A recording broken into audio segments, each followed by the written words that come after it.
میدونی چی باعث شد تا این عاقبت شوم نصیب فرخزاد بشه؟ با من همراه باش تا بگم چی سرش آورده. فریدون فرخزاد در 15 مهر 1317 در خیابان امیریه چهارراه گمرک تهران از پدری تفرشی و مادری کاشانی متولد شد.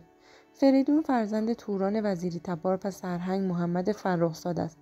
از دیگر اعضای خانواده او میتوان خواهرش فروغ فرخزاد و خواهر بزرگترش پوران فرخزاد را نام برد.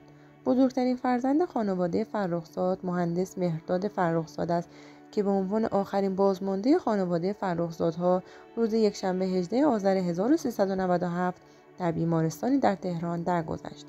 خواهر کوچکتر فریدون گلوریا و برادران او امین، مسعود و مهران نیز از دنیا رفتند. فریدون مدتی در دبستان رازی و بعد در دبیرستان دارالفنون درس خواند. سپس به آلمان رفت. در مونیخ، وین و برلین حقوق سیاسی خواند. پایان نامه دکترای علوم سیاسی را درباره تأثیر عقاید مارکس بر کلیسا و حکومت آلمان شرقی نوشت و از دانشگاه مونیخ فارغ التحصیل شد. او در سال 1962 در آکسفورد با آنیا بوچکووسکی، زنی آلمانی که علاقه‌مند به تئاتر و ادبیات بود، ازدواج کرد. فرزند نخست آنها اوفیلیا در روزهای آغازین زندگی درگذشت و فرزند دوم آنها رستم که مدت کوتاهی از مرگ او نیز می‌گذرد. فرخزاد و بوچکووسکی پس از مدتی از هم جدا شدند. فرخزاد برای بار دوم با زنی ایرانی با نام ترانه ازدواج کرد که آن نیز منجر به جدایی شد. فریدون فرخزاد از نوجوانی به شعر و سرودنان علاقه داشت و ازدواج با آنیا او را در کار شعر جدی ساخت. شعرهایش را به زبان آلمانی برای روزنامه زودویچی شایتونگ و نیز مجله دو زبانه کاوه فرستاد. پیش از آن شعرهای زندیات سیروس آتابای را نیز انتشار داده بود. چیزی نمی‌گذرد که مارتین والزر، نویسنده معروف، 11 شعر او را برای انتشار در یک جنگ ادبی که انتشارات زودکامپ قصد چاپ آن را داشت برمی‌گزیند. از محتوای شعرهای فرخزاد خبر داری؟ میدونی چرا به مزاج بعضی خوش نیامده؟ با من همراه باش تا بهت بگم. لایکم بکوب. فرخزاد سرانجام در سال 1964 نخستین مجموعه شعر مستقل خود را با عنوان فصل دیگر انتشار داد که تحسین بعضی منتقدان معروف را برانگیخت. شاعر معروف آلمانی یوهانس بوربوروفسکی نیز پیشگفتاری برای فصل دیگر نوشت. 5 ماه بعد از انتشار، جایزه ادبی شعر برلین را نیز از آن خود ساخت که اعطای آن با سخنرانی بوربوروفسکی همراه بود. او از جمله گفته است: فریدون فرخزاد و نیز سیروس آتابای به ما نشان می‌دهند که دنیای آگنده از وحشت جنگ هنوز جای زیستن است. اشعار آلمانی وی از سوی ناشران بزرگ کتاب آلمان به عنوان بهترین اشعار سال برنده جایزه شد و در کتابی که همه ساله منتشر می‌شود، آثار فریدون فرخزاد در ردیف 10 شاعر و نویسنده سال چاپ شد. فصل دیگر در ردیف آثار گوته و شیلر قرار گرفت. شعر فرخزاد که درباره برلین بود نیز جایزه ادبیات برلین را گرفت. فریدون فرخزاد چند سالی عضو آکادمی ادبیات جوانان مونیخ بود و در سال 1966 به رادیو و تلویزیون این شهر نیز راه پیدا کرده است.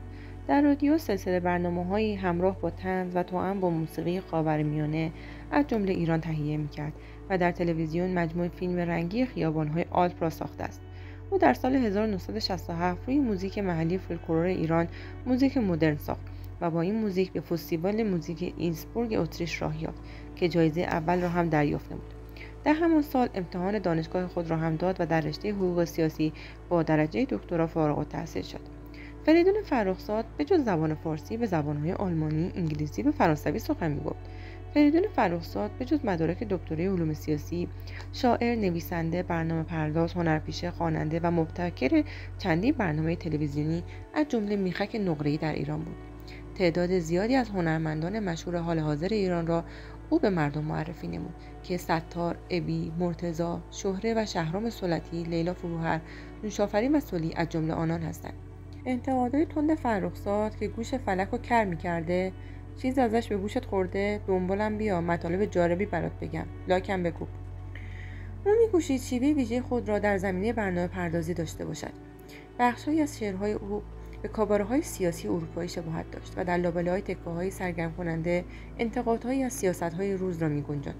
فرخزاد در رابطه با مجری‌گری‌اش در تلویزیون گفته است: همیشه سعی می‌کنم مردم را در یک برنامه 3 ساعته تلویزیونی که پر از خنده و شوخی و آواز و رقص است متوجه مطالبی بکنم که ارزش دارد بر روی آنها فکر شود. او در سال 1350 در فیلم دلهای بیارام به کارگردانی اسماعیل ریاحی و بازی ایرج قادری و شهلا ریاحی نیز ایفای نقش کرد. فرخزاد در زمینه موسیقی نیز فعالیت داشت و ملودی‌های روز غربی را در پیوند با شعر فارسی می‌خواند، مثل آواچیو یا آیا برامس را دوست دارید، و گاه ترانه‌هایی مثل آوازخوان نه آواز و شهر من تهران را خود می‌ساخت.